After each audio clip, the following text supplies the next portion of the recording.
Hello, everyone, and welcome to our weekly prediction show. I'm your host, Jalen Green, with co-host Stefan. This is our NFL Super Bowl prediction show, last one of the season. Let's begin. If you had told me in September or even during its entire scenario where the Titans game got postponed against the Steelers that we would make it to the Super Bowl, I would have called you crazy.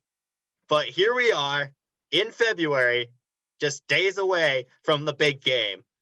This is a matchup I really like, with Tampa Bay Buccaneers being the first team ever to host their own Super Bowl, taking on the Kansas City Chiefs, back-to-back AFC champions. I really love this matchup. It's going to be one of the best ones of the year. And again, I have no idea who is going to win this game. And that is perfectly okay. But I personally am going to pick the Buccaneers here to come out on top. And not just because Brady should get a seventh ring. He's already proven himself with 6 rings enough.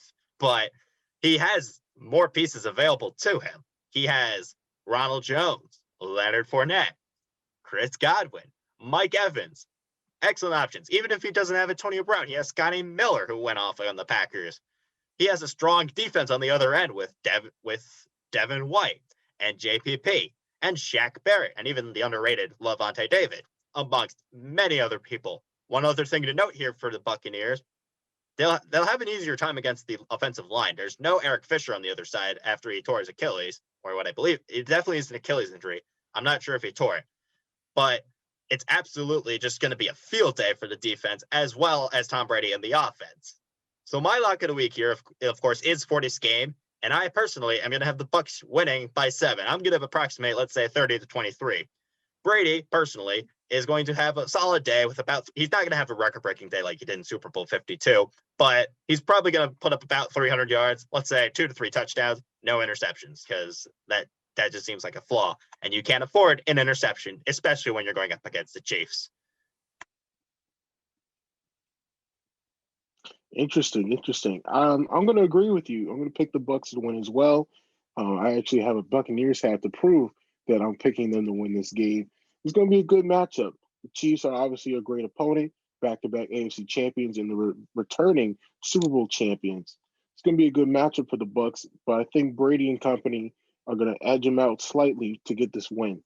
I'm going to say a 7-point win, maybe even a 3-point win late in the game to edge this out. My lock of the week, Brady throws for 3 touchdowns, 250 yards, and wins the game's MVP. But he's going to have a lot of help on his side. He's got Mike Evans, Chris Godwin, Cameron Brate, Rob Gronkowski, who they traded in the offseason for, Ronald Jones, and playoff Leonard Fournette. He's got a lot of options to get the ball to. And also, you mentioned Scotty Miller, who had a good game against the Green Bay Packers in the NFC Championship game. He's got a lot of weapons, but it's going to be the defense who's going to show up late in this game to make a key stop against the Chiefs offense to hold on and win. I believe either Shaq Barrett or JPP gets a game-ending sack, or at least a late, close-ending sack within the last 2 minutes of the game to stop the Chiefs. I'm picking the Bucs to win by at least 7, maybe 3 points. And obviously, I said Brady was my lock of the week. And that'll do it for this week's NFL prediction show. I'm your host, Jalen Green, with co-host Stefan. Thank you for following us all season long as we covered all week long, all these NFL games from beginning to end. We enjoyed covering these games as much as you guys watching these videos. We'll hopefully see you guys next season for the 2021 NFL season. Thank you and enjoy the Super Bowl. Make sure to follow us at UCTV Sports and on YouTube at UCTV Channel 14 for more news and content. We'll see you guys next week.